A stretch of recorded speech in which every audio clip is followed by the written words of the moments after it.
we had first moved to the US, like we essentially could not access the US healthcare system. And there was an event where my mother had appendicitis. We knew if she went to the emergency room, we would be bankrupt. And I'm sitting there steaming that like, I know some of my friends can go to the hospital. This is so unfair and I'm going to break this system and I'm going to redo it from the ground up. I want to see it because I want people to be treated fairly and I want people to be treated with dignity, and particularly healthcare is the greatest place where we need to treat people with dignity. This story doesn't start in a lab. It starts with a person with curiosity, with discomfort, and the courage to ask questions most people avoid. Hard work actually does matter. Of course, intellect matters, but hard work matters. The amount of input that you put in for the output and how much you care and drive towards success. My guest today is Sophia Lugo, CEO and chairman of Radar Therapeutics, a company working at the frontier of programmable genetic medicines. Patients typically really want to try anything that could possibly help. That risk tolerance is a lot higher. It's a lot higher for regulators, it's a lot higher for their loved ones, it's a lot higher for patients, where the patient says, I know that this is untested, I know that it's risky, but I don't have anywhere to go. Let's do this. That was the path that was most likely for mRNA. What if medicines didn't just act, but decided when to work, where to work, and just as importantly, when not to? Because in genetic medicine,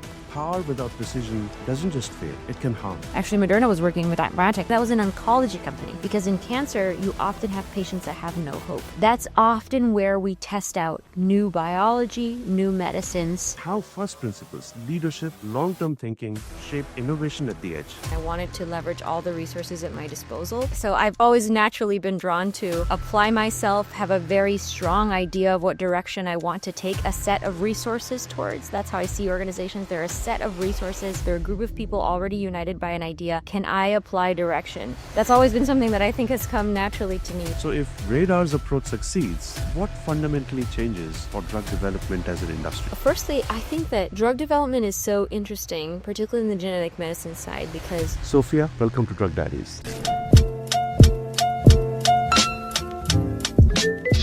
What is the biggest problem in modern medicine isn't that our drugs aren't powerful enough, but that they are too blunt. For decades, we have chased strength, stronger therapies, faster delivery, bigger breakthroughs.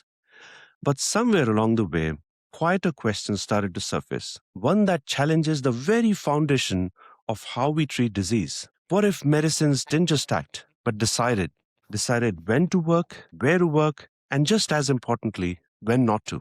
Because in genetic medicine, power without precision doesn't just fail, it can harm. Today's episode is about that inflection point, the moment where medicine stops being reactive and starts becoming intelligent. But this story doesn't start in a lab. It starts with a person with curiosity, with discomfort, and the courage to ask questions most people avoid. My guest today is Sophia Lugo, CEO and chairman of Radar Therapeutics, a company working at the frontier of programmable genetic medicines. Radar is building technologies that allow therapies to sense their environment and activate only in the right cells at the right time. It's a radical idea, and one that could fundamentally change how we think about safety, precision, and trust in genetic medicine.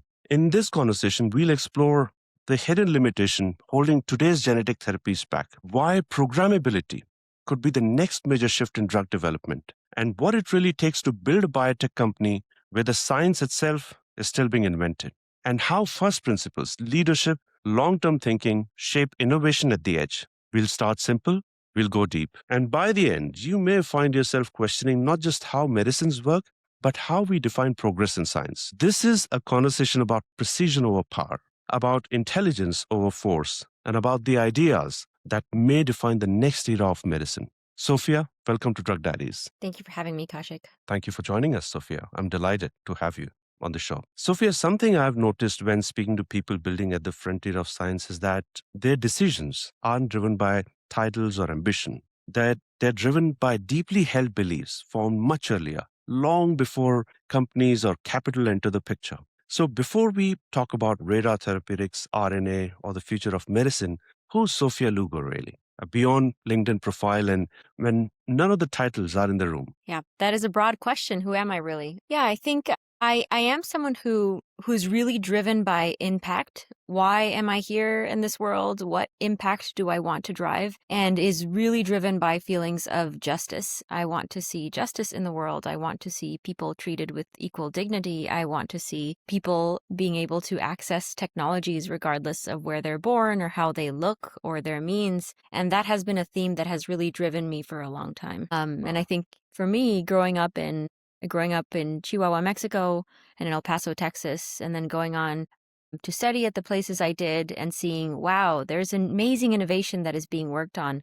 But having this idea that if we don't change something about the way innovation is done, it won't reach the communities that I'm from. That has been a very driving idea for me for a very long time. I have always been interested in science and innovation. My dad is a farmer, and so I think biology was actually a natural course for me to take because we're exposed to the natural world. And this idea that we could manipulate the natural world was amazing to me, but manipulate it for what purpose? For me, it's very important that that purpose be for the benefit of humanity. And to me, humanity means not just those who can afford it and not just those in select hospitals, but really everyone. So how can we create technologies that impact everyone? That's been really driving for me. Wow, that's a very profound, purpose-led reflection on about what you're doing and why you're doing it. So thank you for sharing that. And Sophia, when careers make sense, they usually do so only in hindsight. At the time, the moves often feel disconnected or sometimes even risky or illogical. So looking back, were there any early moments, maybe even before biotech, that hinted you'd end up working at the edge of complexity and responsibility? I think on the responsibility side, certainly. Growing up, I think my parents were very laissez-faire. They're very, everyone, me and my three siblings, they really let us do whatever we wanted, chart whatever path we wanted. For them, they had no preferences. But as a kid, I would say I was my own tiger mom. It was very important for me that I work very hard and do the best that I possibly can in every assignment. I'm actually thankful that I was very shy, and being very shy, the best path for me was to be very good at school. And so for me, it was never even about being, it was about being able to be the best that I could be in the room. And I always had this idea that if I work hard enough, I can actually be the best. And that idea bore out very young when I came to the US and started entering competitions and started seeing I am actually extremely competitive, and if I work hard, I will have an output.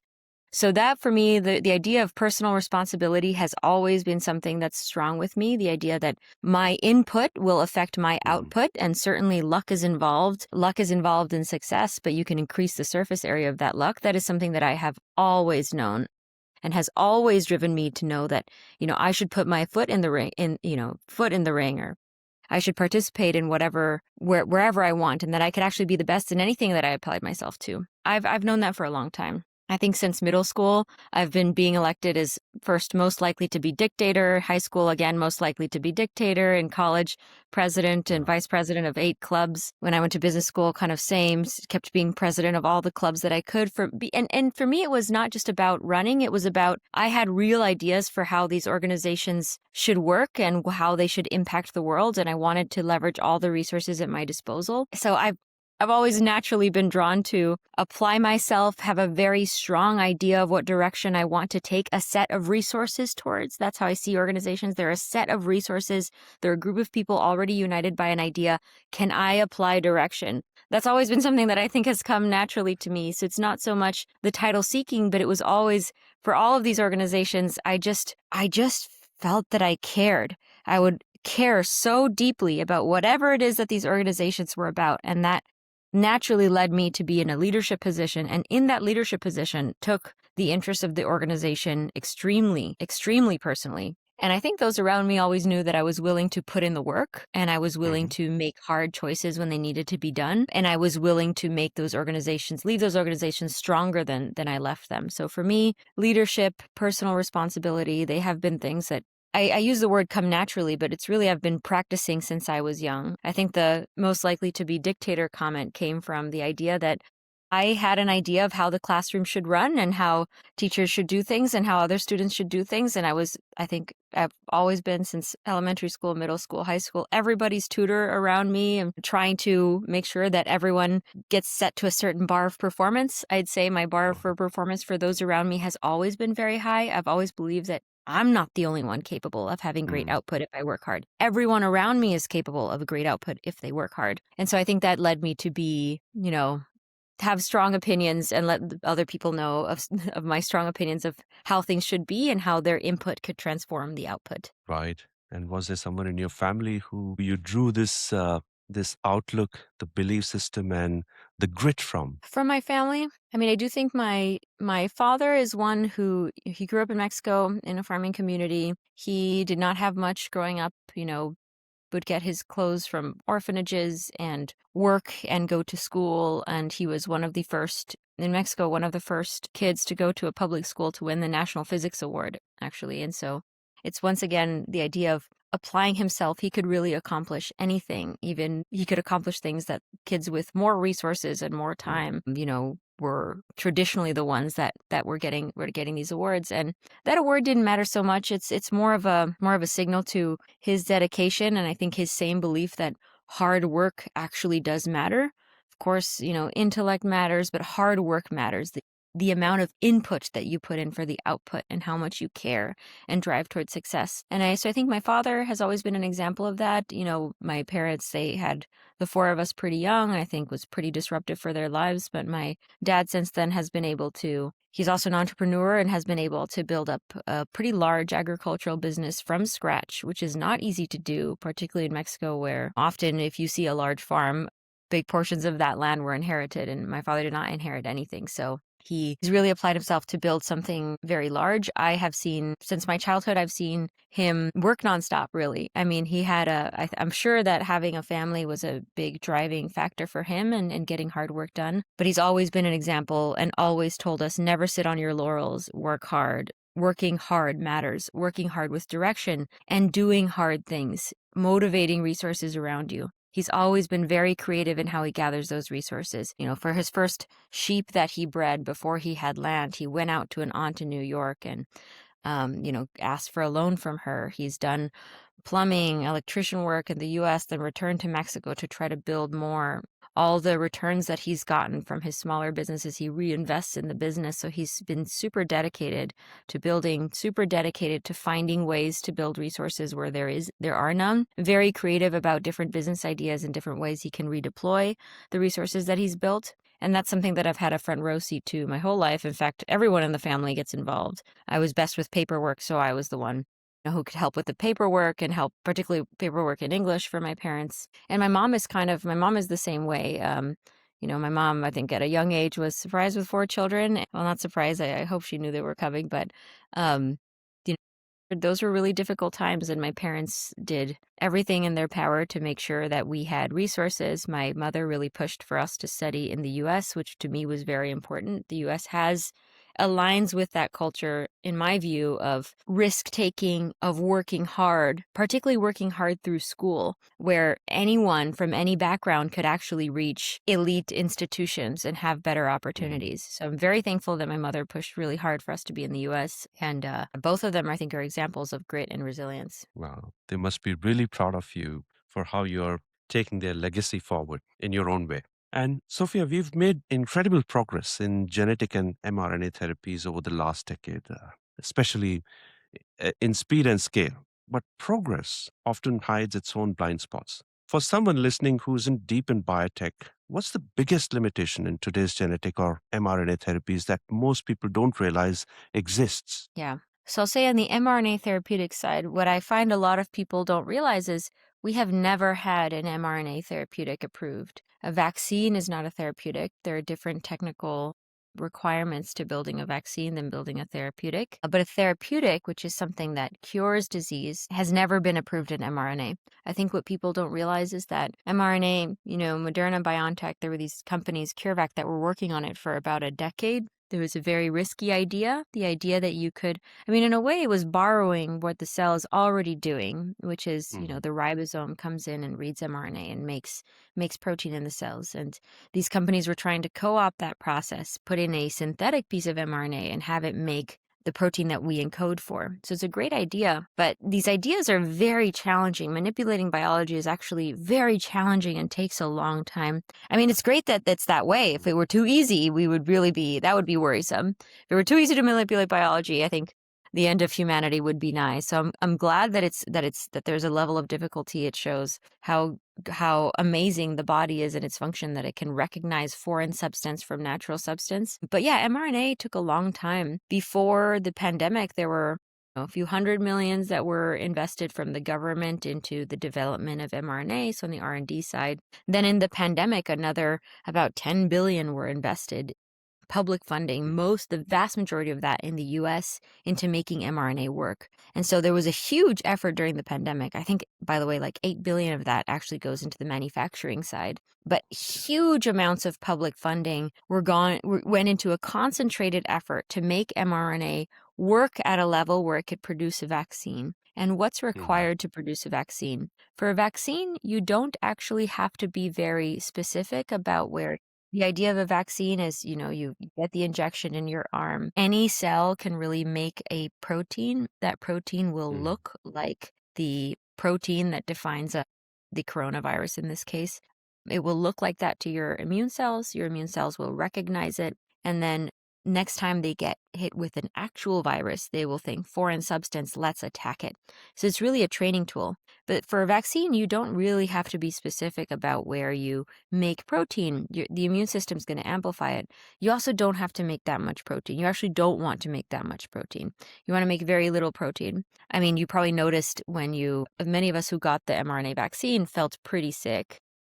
Yes. So you feeling pretty sick is probably, your immune cells are learning to attack something. They think they're actually being attacked, but it's a learning tool. It's not actually toxic. It's not actually virulent. And so for the vaccine, that was a really great advancement. Just that advancement took a huge concentration of money. It took the US government interceding and with Operation Warp Speed and getting UPS, FedEx, manufacturing capacity from other facilities. It was a coordinated effort, huge amount of funding that got us to the vaccine. Therapeutics have a higher bar for how they need to perform. On a technical level, essentially they have to make more protein, typically, than what we make for the vaccine to be effective. This has been very challenging. This is still a technical challenge that many are working on. And secondly, which is what we work on at Radar, when you're making a medicine that is killing a cell or it's reprogramming a cell, whether it's giving it a new function or giving it a function that it lost because of disease, those are very powerful functions. So for those powerful functions,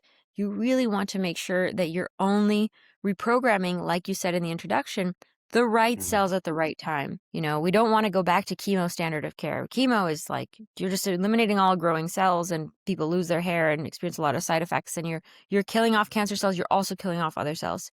We want to be precise, have precision tools, only reprogram the cells that are misbehaving. And there are very limited technologies to do that. And so I think that has been, of course, there are dozens of companies working on it. And I'm happy to talk about how Radar is doing it completely differently than all these companies. But that has been both the amount of protein that we make and where it can get into the body, and whether we can restrict it to just misbehaving cells and not be reprogramming all these cells in the body, just leaving them alone. Those are the major challenges for mRNA therapeutics. On the gene therapy side, it's the same. I mean, genetic medicine is this idea that we can create medicines that reprogram the cell at the molecular level, either by affecting the genomic architecture or, at the mRNA level. This has been around for decades.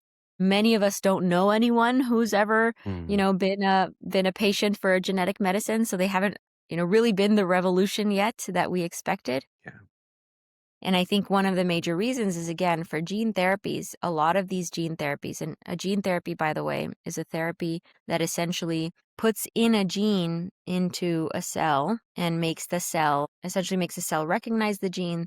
The gene will then make mRNA that makes a protein. So the idea is typically you're trying to replace a protein, or you're trying to insert a protein, or you're trying to make the cell make some sort of protein. The proteins, by the way, are typically what the therapeutic is. Some protein that's going to fix the cell function. So that's a gene therapy. A lot of gene therapies today, you essentially have to, because we don't know how to give the genes we're inserting into the body a lot of direction about where they are, a lot of times these cells have to be taken outside of the body, reprogrammed outside of the body, and then put back in. And that process, it could take up to a year of being on a waiting list for that to happen. And then it could be hospitalized for about a month. Imagine having to be, to find a caretaker it's not the city where you're from, because typically these are only specialized academic hospitals. You're having to get a hotel for a month. You're having to take off work. That process is very, could also be very harsh, because typically it Disruptive. requires chemo to get the cells back into the body, so the body doesn't freak out that it has foreign cells in it. So that's called the ex vivo manufacturing process. It's also very logistically challenging to have your cells sent to a specialized facility, for your cells to be isolated, basically manually reprogrammed, and then shipped back. The holy grail, obviously, is if the gene just knew where it was and we didn't have to extract the cells. The gene just knows which cell it is. It's like, oh, this is the right cell, and we're just going to turn on here. So that's the holy grail, and that's, again, what we're working at Radar. So it's really the common problem holding back gene therapies and mRNA therapies is we want them to be in vivo, as in we want to be able to go to the hospital and get just an infusion or an injection, if that's what you're getting, and that the therapy knows where it's going to turn on. It knows basically what cell it's in on its own. This is the targeting problem. That's the holy grail. Just go to the hospital, get your infusion. The therapy knows where it's in the body, and it knows how to read and then write the right function at the right time. That's holy grail. We are not there yet. Targeting, I think, is the major issue holding back genetic medicines. That's beautifully explained. I really like the way you simplified such a complex topic so beautifully. So thank you for that. And I think in almost every other industry, from aviation to software to AI, intelligence has started to matter more than raw power. And medicine feels like it's just arriving that realization. And although you've partly answered this question, but why is precision, not power, becoming the real frontier in genetic medicine? Yeah, I think for genetic medicine typically, whether it's a gene therapy or maybe it's a CRISPR therapeutic or it's an mRNA therapy, you are targeting at the molecular level. You're targeting at the DNA or mRNA level. And there is at the DNA and mRNA level, there is a lot of patient-to-patient diversity. You can either build a therapeutic that can account for that diversity, which will mean that the therapeutic will be less powerful for some patients than others, because I can tell you for sure your DNA and my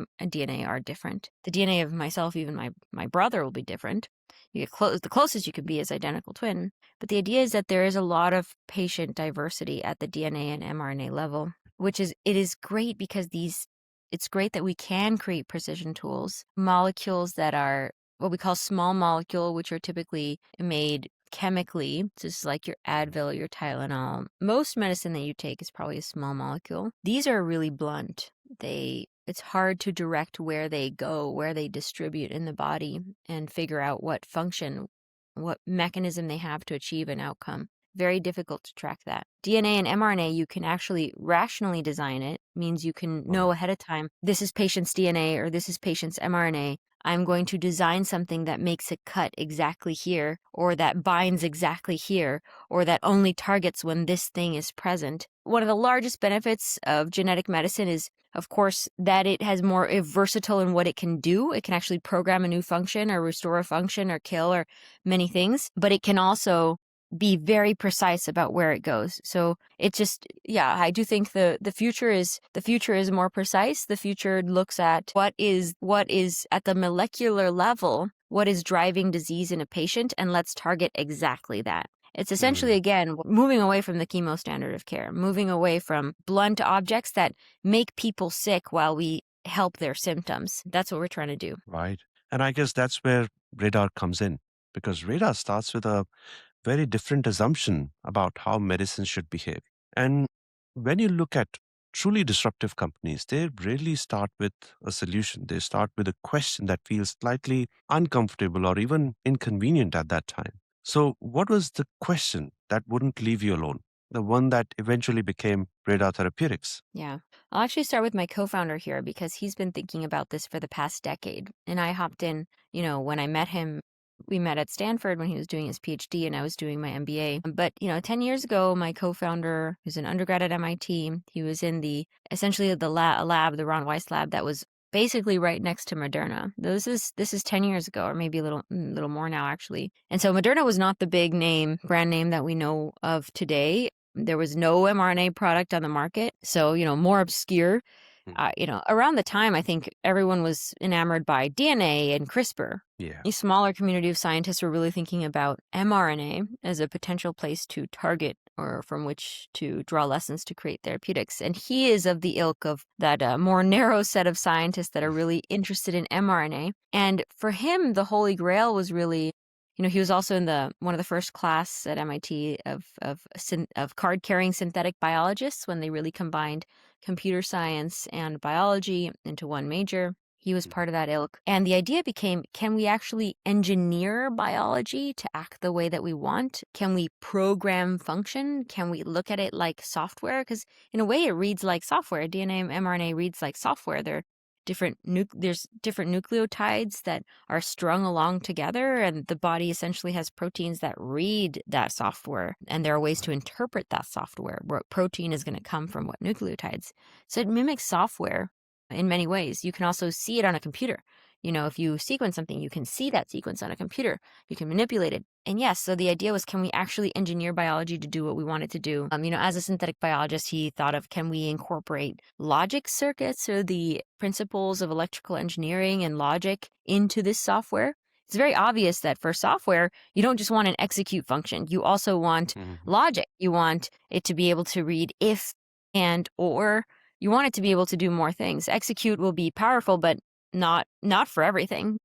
Yes. It's so simple that we'd moved from execute function to logic. And so he started thinking about that question way back then. And he did not have this answer in mind, but he really wanted to work on this problem of what's called regulation, which is how do you make molecules conditionally active? How do you make them only activate and have logic and only activate in the right context? And he was working on something, he was working on many different things that he couldn't get to work for a long time. Ended up going to a bioinformatics company, which again looks at bioinformatics. Essentially, you're looking at what is your DNA or mRNA telling you about a person, a body, a propensity for disease. Ended up going to Stanford, meeting Professor Xiaojing Gao at Stanford. And Xiaojing first brought this idea to my co-founder, Eric, and Eric thought, this is it. This is fine. This is the idea that's going to do it. This is a simple, elegant way of literally encoding logic into the molecule. And so, I think you'd have to have him as a guest on this podcast to be like, how were you so obsessed with this really weird idea?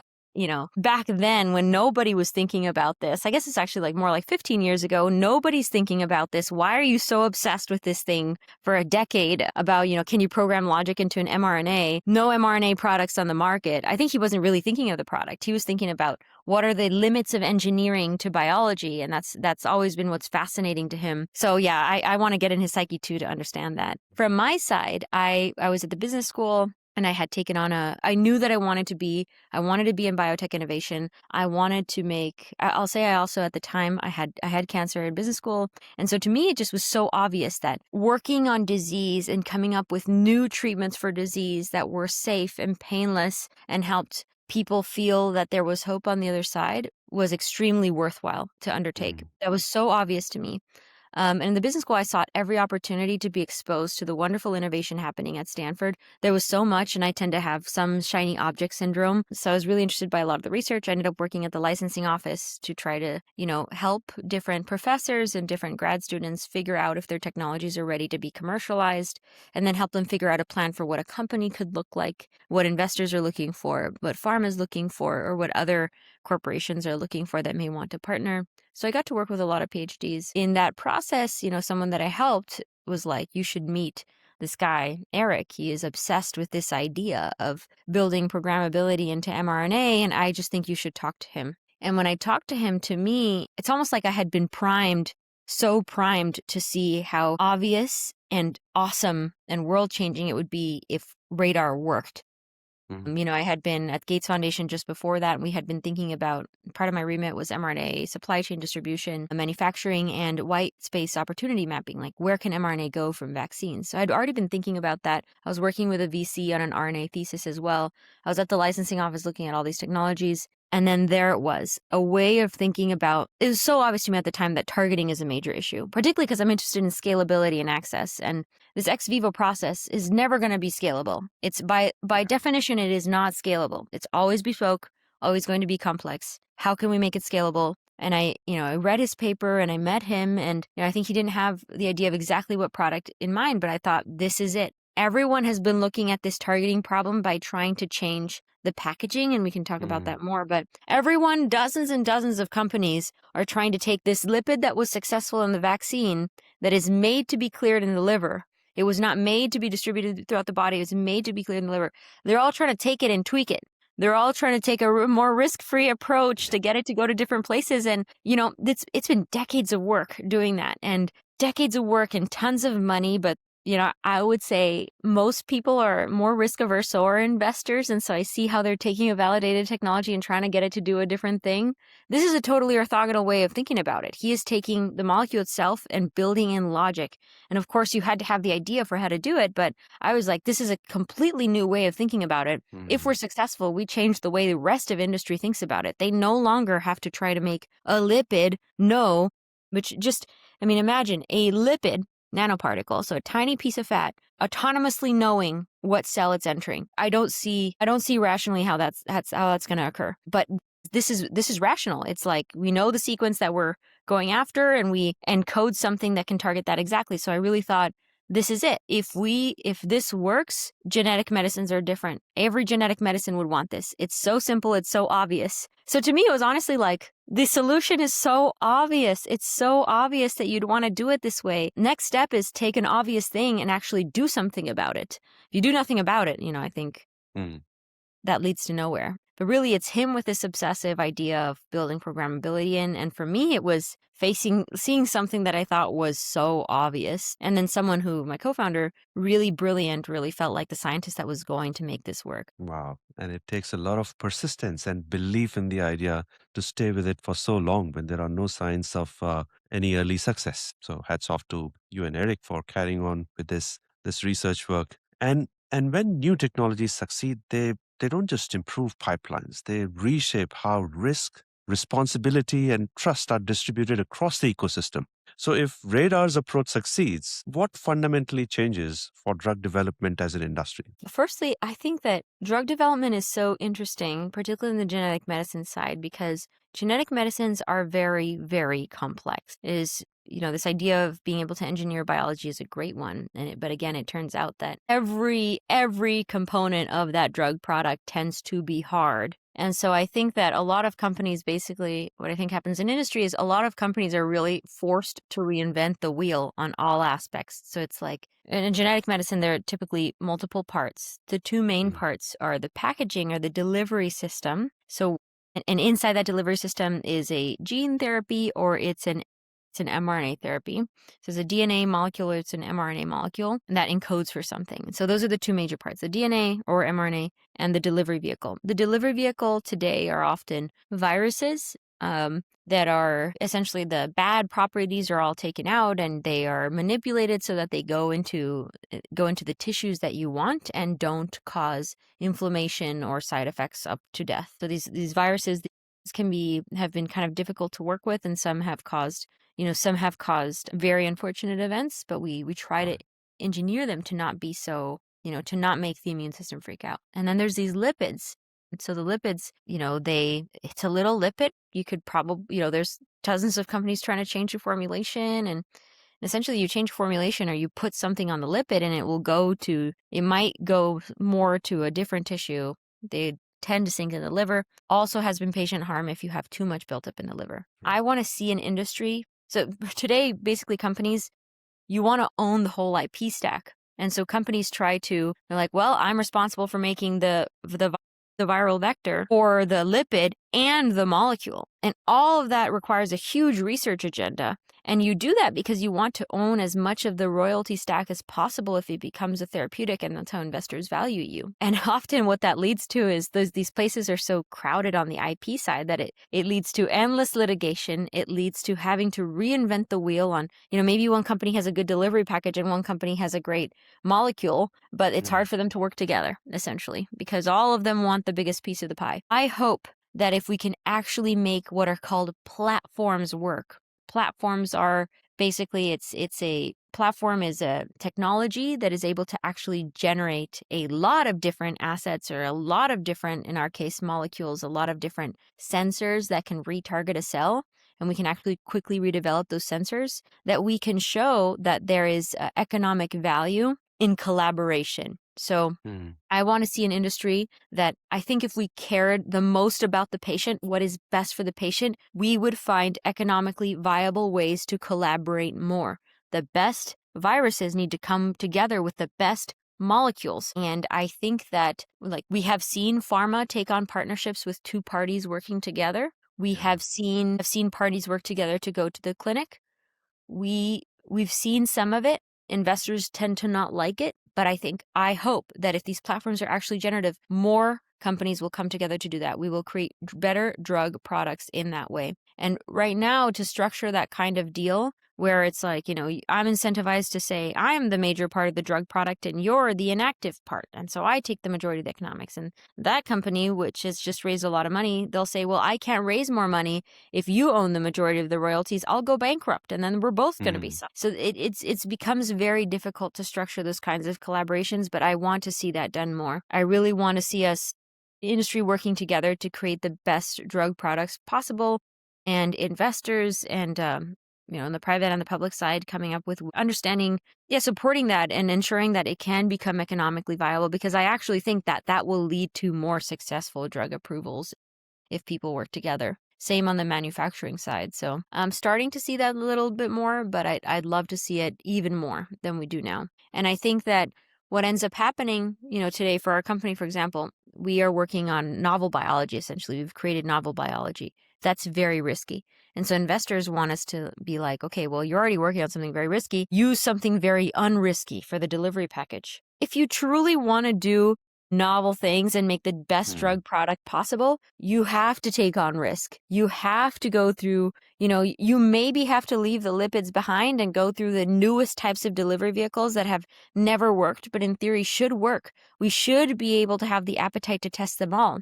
But in the current structure where we can choose one risky thing to work on and try to have the rest be as de-risked as possible, and we have to do it ourselves, it does limit the safety and efficacy profile of what drugs can be. So yeah, I think this industry, genetic medicine, is a great place to collaborate, and I hope this industry does it more. It's not something you have to do on the large molecule, antibody and small molecule side, but it's something that you would want to do. Biologics and small molecule side, it's something that you would want to do in genetic medicines. And have you come across any initial signs of a collaboration with like-minded innovators in this space? Well, yeah. I can't mention in this podcast, but I'll Sure. say internationally we found a lot of that. A great way to section that off, and I won't go into too much detail, but often when you're working with a company in a different geography, an easier way to split it off is you take your market and we'll take our market, and that's an easy way to collaborate, because often they might not have access to the market or pharma partners that we do. Yeah. Or we could say, your technology is, your main diseases are these 3 diseases. That disease you're never going to be able to do unless you work with us. So let's work together and let's actually do the work in the place where it is the cheapest and most efficient. That is a way that, I can't go into detail on Radar specifically, but that is a way that one can collaborate with others to move things along more quickly and create a better drug product. The other way is... And that approach sounds... Sorry, Yes. please go ahead.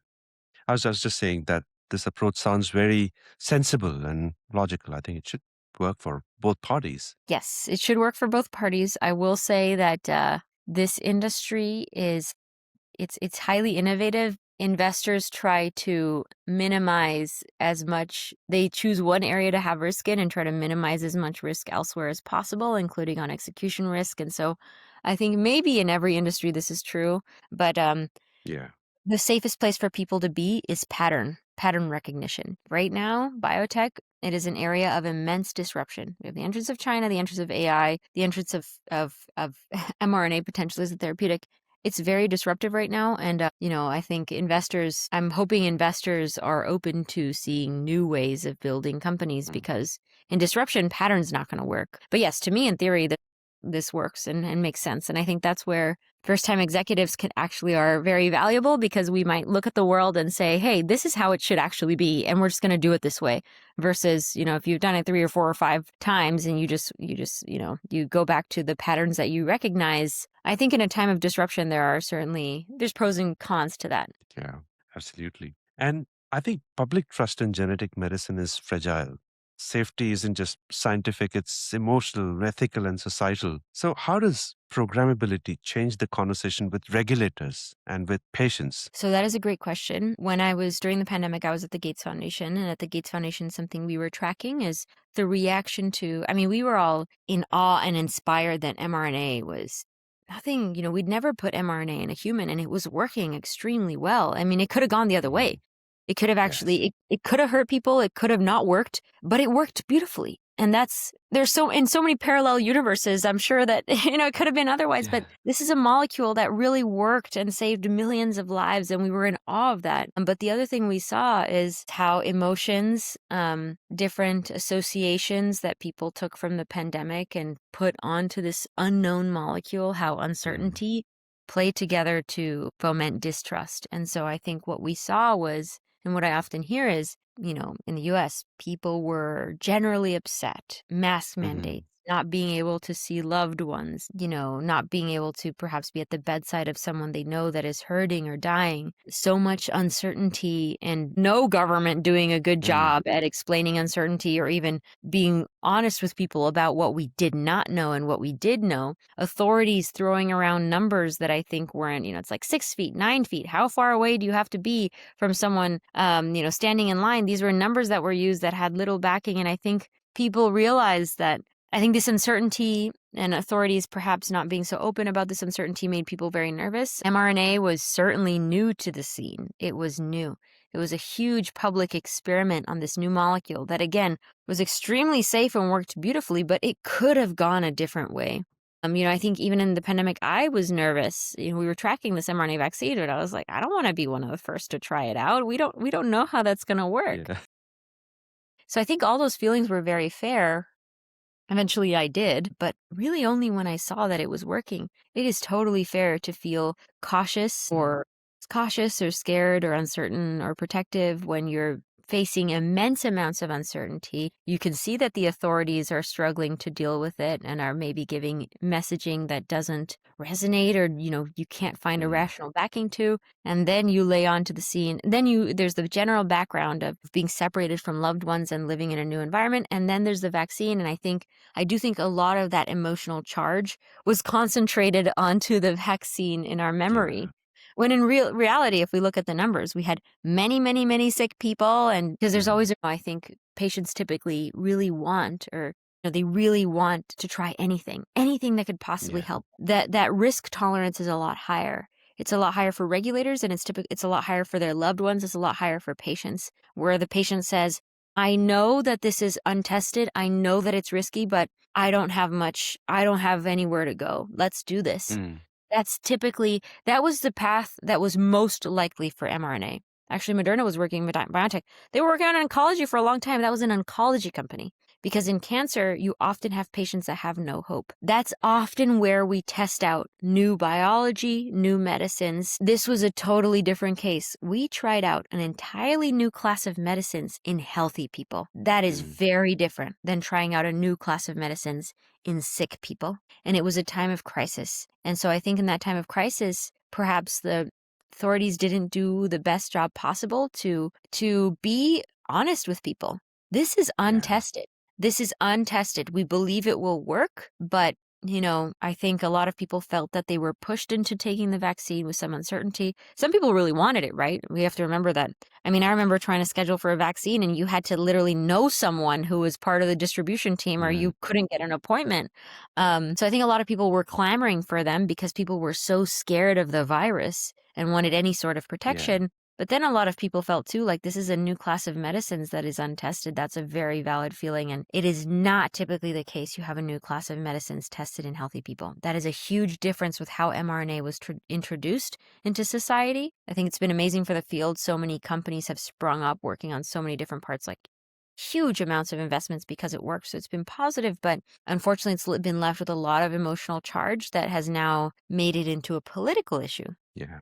mRNA has a long way to go to regain public trust. And something that you said, Kaushik, I'll call out again, the programmability component. It turns out Yeah. sick people want to be healed. We don't care if it's programmable. I think on the technical side, for the technical people, it's like so cool. Like for me, it's cool. We can engineer biology. We Yeah. can see it as an engineering problem. We can make it precise. We can take the learnings from the body and use it to create new functions and do things that we thought were impossible for longevity, to cure disease, for all these things. That sounds so cool on the technical person side. On a sick person side, as a sick person, you're Mm. thinking, I don't want my software reprogrammed. I don't care. I just want to be better again. And I think when people heard that word programmability, that's where you get associations Yeah. with, are they chipping us? Are they surveilling Mm. us? Are they what software? It's like uncertainty Yeah. combined with software and reprogramming language. People typically don't want that. Like something people want from their drug is not programmability. What people want from their drug is safety. Is it going to be safe?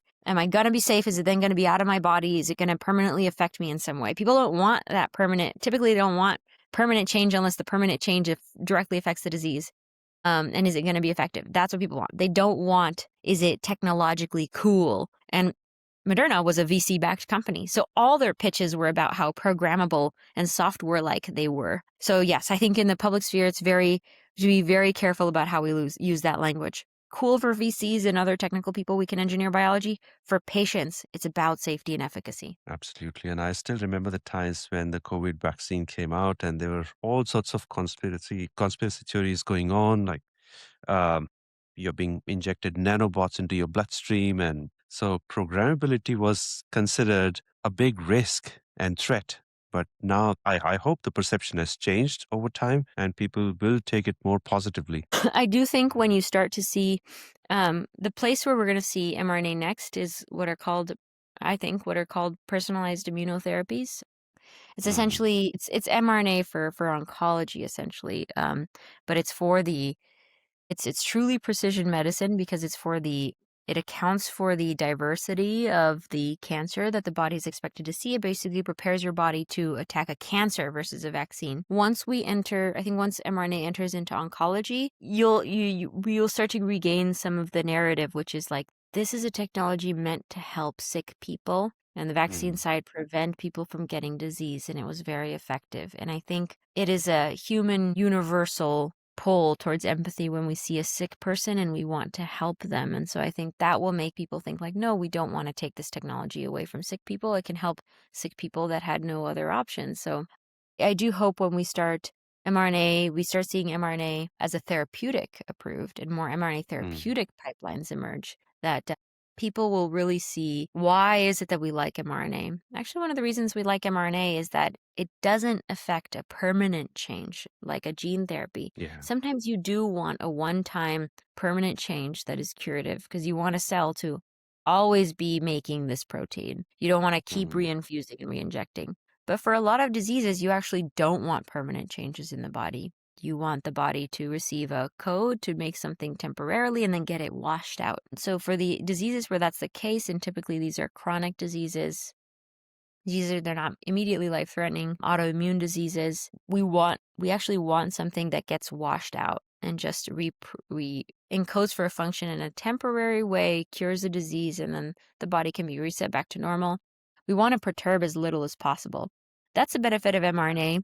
We're going to start to see that when we enter chronic disease, autoimmune disease, cancer, sensory disease, other kinds of diseases. So I hope that the public narrative will change then. And obviously on the vaccine side, I also hope the public narrative changes. I hope that I've never heard people talk so much about vaccines. I hope in talking about them, Yeah. people also get educated on them. What are they? How do they work? How do we know that they work? So I'm hoping that people are approaching the problem of vaccines if they haven't had, a lot of people don't really know how they work. They know that we use them, but they Mm. don't know much about them. So I'm hoping having them in the spotlight also gives people an opportunity to be curious about them and learn and see the data that scientists are seeing. So we're all seeing the same thing. Yeah, absolutely. Sophia, many founders say that science is hard, but the human side of building a company is harder than they ever expected. So, what's been harder so far for you, solving the science or building the organization around it? Yeah, both are hard for sure. Yeah. I actually think that the science is hard is it's awesome in company building because you get to hire people that actually want to solve hard problems. And for me, hard problems are extremely motivating for me. I don't want to work on easy problems. There's other people who like to work on easy problems. I like to work on hard problems. My co-founder likes to work on hard problems. Every employee at Radar, every employee we've ever had likes to work on hard problems. These are curious people. These are people willing to challenge convention. These are people willing to question and look at data for what it is and find alternative interpretations. They're people willing to work in the dark. It makes for an awesome group of people. So that the science is hard. It's of course a little nerve-wracking because we need it to move forward. And certainly it's a roller coaster. Sometimes we understand the data. Sometimes the data is amazing and we understand it and we're like, yes. But between all the amazing data, there's a lot of learnings for sure. There's a lot of data that produced not results, but learnings. And so that the science is hard is great. It builds a technical moat for the company. To me, this Radar is so obvious. When people hear about it, regardless of the IP in our IP position, people are going to try to work on it.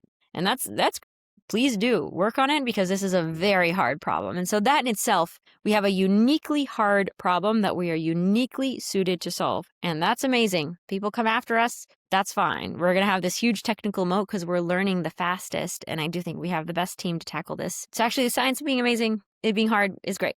The people side, people are hard. And particularly because when things are more uncertain, things are harder. I think right now, the state of the biotech industry in the US is uncertain. We have major cash outflows. I think for the past 3 years, we've had major cash outflows on the public side. Investors, particularly generalist investors, withdrawing funding from the sector. We have on the private side a lot of investors that have raised a lot of money but haven't deployed it. Part of this, there's uncertainty coming from several different angles. There's uncertainty in the academic funding side. There's uncertainty, Yes. the current government with withholding grant funding. And it looks like, Congress does want to fund this, but there's certainly been some withholding and some uncertainty about what kinds of actions could get your grant to be canceled. And then on the regulatory side, I think this FDA, they have the right idea in mind of where they want to go, but the execution has been, at least it's been difficult to interpret for a lot of operators and for investors. So it's regulatory side. And then on the market side, with all these talks about the US government directly negotiating drug pricing and maybe negotiating one by one with major companies, where does that leave small companies? Now, we're not going to call up the White House and make a deal. So where does that leave small companies? So I think that's more of like the state corporatism side and drug pricing and, removing a lot of profitability from the US market. All of that drives a lot of uncertainty. It's uncertainty we haven't had before. We did have under the previous administration uncertainty on the pricing side, but we didn't really have it on the academic funding side or the regulatory side as much. And now we have it. So we have new forms of uncertainty introduced. Investors, when they see uncertainty, they go towards more validated biology. So the more of the Me Too plays are less risky. Let's just make a product here. Established, Which is, to me, I'm for funding any drug that will help a patient. But we also need to fund the riskier stuff that's going to reach patients we've never reached before. So I think on the investor side, it's made it uncertain. I know scientists tend to be friends with scientists, tend to be married to scientists, tend to be socializing with scientists. And so all of us at the company have had our communities affected by layoffs or by labs being defunded or by, not being able to find a job. I think that makes people very jittery. And I think we've had to operate, of course, at Radar, we're well funded. We have a good path. We're extremely excited about our science, and I think others are too. But we're still dealing with all that. I think my employees as well are dealing with that baggage of existential risk. If this doesn't work, will we never find something again?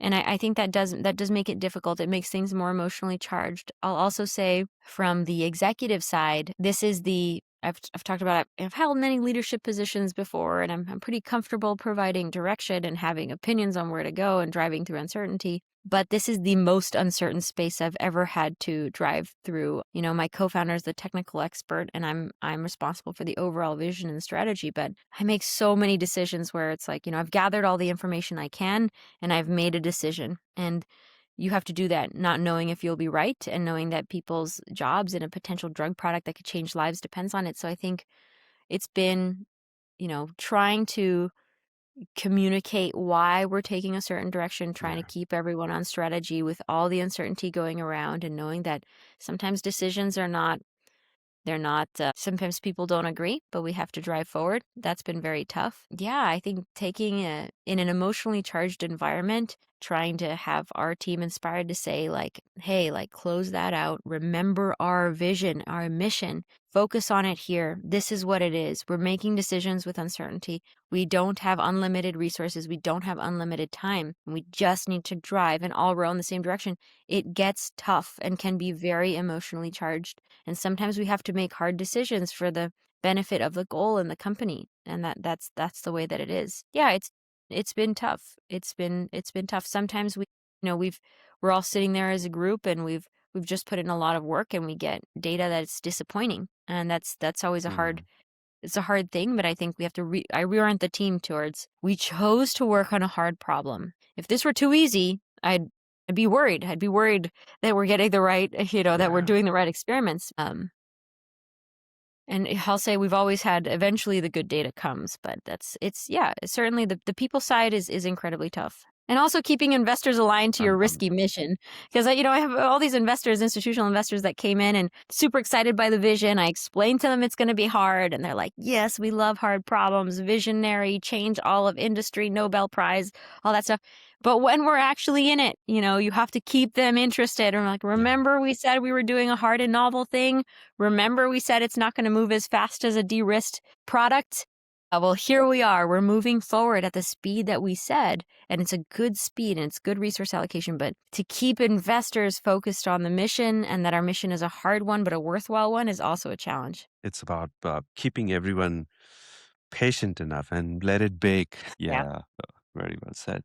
Sophia, before we conclude our today's conversation, I want to ask this last question. When people reflect on long journeys, the advice they give is really tactical. It's philosophical. So if you could speak to your younger self before the company, before the certainty, what would you tell her? If I could speak to my younger self, I think my younger self felt very, I mentioned that I had this idea of justice and things I wanted to see in the world. My younger self digested a lot of that through anger, being angry at the world. And I'd say anger has actually been a big driver for my work. I can work, I really believe I can work harder than anyone else. I've always believed it. And that anger was either anger at people underestimating me for where I was from or how I dressed, or, when I was younger, I had an accent because I had to learn English. So just underestimating me for any reason, and I'd have anger. I'm like, I'm going to show them. And I would, honestly, like I always did very well in everything I applied myself to, but it was just anger driving me, or I saw some injustice. And injustice, for example, when we had first moved to the U.S., like we essentially could not access the U.S. healthcare system. And there was an event where my mother had appendicitis, and we knew that, we knew if she went to the emergency room, we would be bankrupt. And so we were waiting for my father to drive as quickly as he could from Mexico, 5 hours a day, to pick her up and get her to the hospital in Mexico. When we were living in the US, and it just felt so unfair. And I'm sitting there steaming that, like, I know some of my friends can go to the hospital in the US. I cannot. Like, this is so unfair, and I'm going to break this system and I'm going to redo it from the ground up. And or even getting to college and feeling like, oh, it's so unfair. All these people had so many resources to get to this place and study and learn and blah, blah, blah. And I have to, so there was so much, or even when I've seen other people targeted, like, oh, this is so unfair. And yes, there was a lot of anger driving, like, I'm going to redo this world and remake it how I want to see it, because I want people to be treated fairly, and I want people to be treated with dignity. And particularly healthcare is the greatest place where we need to treat people with dignity. I felt so strongly, and I was driven by so much anger. And I think I would tell my younger self that it doesn't just have to be anger. There are more people out there than you think that want this change as well. And if you give them direction, and if you have a vision, and you're able to rally each other, people can make a difference. You can make a difference. You're going to be able to make a difference. It doesn't have to be with so much anger. Actually, use that energy to go find people who actually want to take on the world and not just do business as usual. My co-founders like that. All the folks at Radar are like that. My investors are like that. Remake the world how you want to see it, and do it for good. Don't have to do it with anger. I think some anger is good. Some anger is a good driving force. Yeah. I think experiencing pain is good, experiencing some suffering and seeing suffering in the world is good. See it, experience it, and do something about it. But I would hope that that younger version would not feel so alone. There are people who align, and they're extremely motivated, extremely smart, extremely talented people willing to put things on the line. Wow, that was brilliant. I think this conversation is not just insightful, it's equally inspiring. And I'm sure this is going to resonate with thousands of our audience out there. And thank you so much, Sophia, not just for the science, but for the way you think about responsibility, about precision, about the human side of innovation. And what stayed with me from this conversation is the idea that the future of medicine won't just be more advanced, it'll be more intentional. So thank you for joining me on Drug Diaries. It's been a real privilege having you on the show. Thank you, Kaushik.